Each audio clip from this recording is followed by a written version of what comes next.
जय जिनेंद्र। स्वागत है आप सभी का आज की 2 मिनट वाली कहानी में। आज की 2 मिनट वाली कहानी का शीर्षक है विषयानुराग। यह कथा प्राचीन भी है और पौराणिक भी है।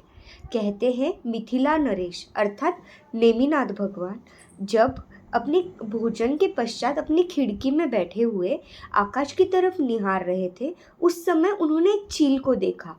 उस चील के मुख में मांस का टुकड़ा था। अब जिस प्रकार ये बात नमीनाथ महाराज ने देखी, उसी प्रकार ये बात बाकी पक्षियों ने भी देखी। जैसे ही पक्षियों ने उस चील के मुख में वह मांस का टुकड़ा देखा, एक एक कर सब पक्षी उस चील के पास आने लगे और उस टुकड़े को छीनने के लिए सब अपनी चोंच से तीव्र प्रहार उस चील के ऊपर करने लगे।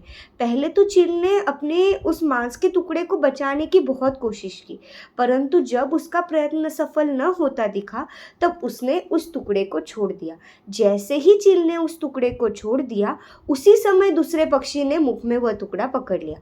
अब बाकी सब पक्षियों ने चील को छोड़ के जिस पक्षी ने उस मांस के टुकड़े को पकड़ा है, उसके पीछे सब पक्षी जाने लगे और उसके ऊपर चोट से तीव्र प्रहार करने लगे। जब ये सब घटनाक्रम जारी था, उसी समय नमी महाराज ये देखकर सोचने लगे कि यह तो पक्षी है, परंतु वास्तव में हमारी भी तो बात यही है ना। क्या कि मनुष्य प्राणी क्या करता है, वह सोचता है कि अगर वो विषयों को पकड़ के रखेगा तो वह सुखी होगा, परंतु वास्तव में ऐसा नहीं है। विषयों को छोड़ने में ही सच्चा सुख है। जो विषयों को पकड़ने के लिए दौड़ते हैं वह सुखी नहीं होते, वह दुखी होते हैं उस पक्षी की भांति। जिस प्रकार चील ने जब उस मांस के टुकड़े को छोड़ दिया, वह उस चोंच के तीव्र प्रहार से जो उसे दुख हो रहा था उससे वो बच गई और वो सुखी हो गई, और जिस पक्षी ने उसे पकड़ लिया वह दुखी हो गया।